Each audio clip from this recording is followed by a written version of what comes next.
Hi there.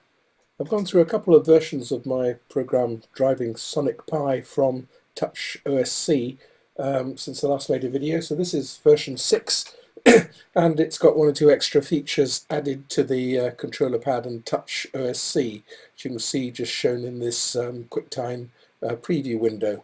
The main difference is that I've added a second window here, you can see, to the original one, and this adds controls to adjust channel pan settings, which you can see here, like that, or that, or that, or that, and you can reset them to 0 pressing this. You can also adjust the same thing for the keyboard pan. And there's another section in purple here, which I've labeled Alt ASR. If you look at the original screen, there is one set of attack, sustain, release settings for the envelope, which is applied to all of the channels and to the keyboard. And sometimes you want to maybe profile one particular instrument or switch very quickly to longer sustain and attack times. And this is done on this second channel by selecting which channels you want it to apply to. And because I was running out of MIDI control channels to use, I've actually used over 120, and there are only 127 to go.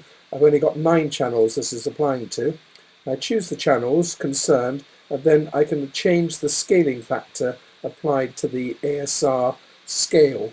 The nominal scale on the slider is adjusted to be 0 to 1, and that's these sliders here. And you can see that on the screen. If I put it up to 1, it's saying attack 1. If I put it down to 0, it's saying attack 0. But although you don't see it on the screen, there is a scaling factor that can be applied. Here it's 0.25, 0.5, 0.75, 1.2. And this can be applied to the channels which are selected, or to the keyboard here. We'll see this in a minute. 2 other new controls in green here. I can turn on and off some logging of the drums which are played in the drum channel. This is just so you can check which ones they are and that it's working properly, because in a drum GM set there are about 49 or so different drums that can be chosen, and it's done by having each particular note assigned to a different drum sample.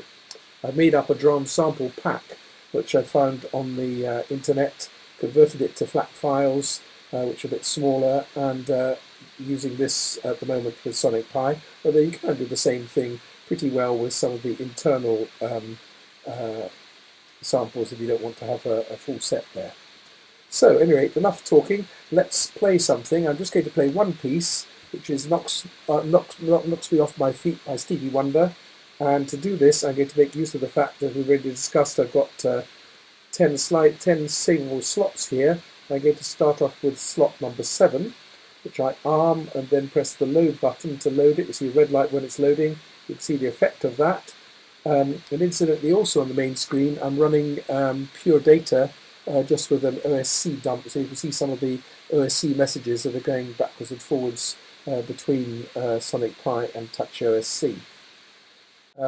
So let's start this playing and then have a play with some of the controls to see what we can do with it. You'll see quite a lot of these controls have got some feedback on the screen, both on the OSC screen, and you see the sliding up and down there, and you can see the actual keyboard volume being changed, the value shown and printed in Sonic Pi, because I've got most of the logging turned off at the moment, so that's just what we see. So let's start this playing, which I do by clicking on the Midi Player here, and off we go.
There we have it.